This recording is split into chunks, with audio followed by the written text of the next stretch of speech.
Okay, hello, greetings and welcome. So this next video was on joint rotation, spinning the joints, sinking the joints. So what we want to do is roll the joint like a rolling pin as we drop the body.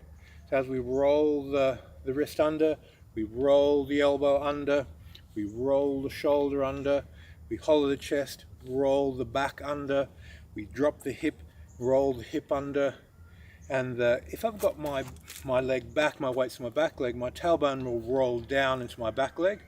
If I'm on my front leg, it'll roll a bit forward onto the front leg if I want to produce a plucking force. So these two rolling actions from the front and back with the tailbone will control what leg you're relaxing through. So this rotational force, to train rotational force, we need a partner to place a force on a body, and we roll under the force.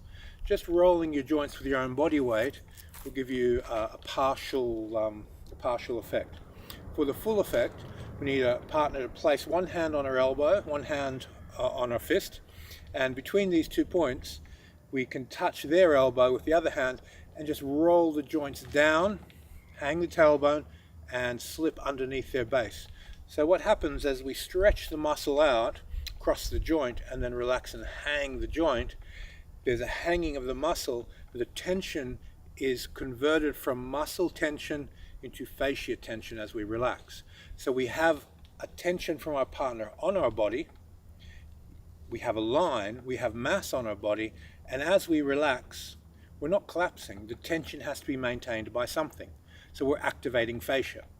As you relax the muscle and maintain the bridge, there's a transfer of force from muscle to fascia. It's called muscle and tendon changing. So muscle and tendon changing is changing how you transfer mass through stress. The stress is transferred through elasticity and not through muscle contraction. Rolling the joints puts you underneath your partner. It gives you instant ground path and creates a vertical circle for you to come underneath your training partner or your opponent. So by power stretching out, let's say you do Wing Chun's power stretch, you extend your mind to a point in the distance and you just push all the joints open and stretch to that point. At the end of that exercise, you hold your mind on that point, extend the distance, and you roll the joints under. You push them open fully first, then you roll them under. And you can push for as long as 10 seconds. I don't recommend more because you start going to a type of muscular contraction fatigue state. So you stretch your mind, stretch the feeling of energy, stretch the joints open, push, push, push, push, push, relax and roll. And then push, push, push, push, push, relax and roll. I like about 3-second power stretches, 3 seconds relax and rolls. And then as your feeling gets better, you might extend it to 5-10 seconds.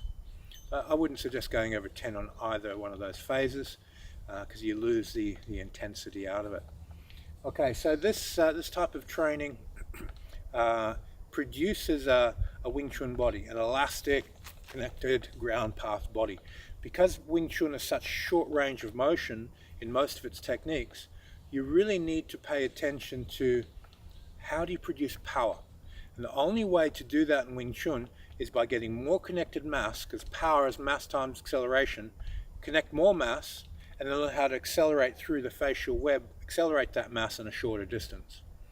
If you're going for speed, it's not going to work. Speed is not enough because you need to first figure out the mass part of the equation, then accelerate that mass to get your force.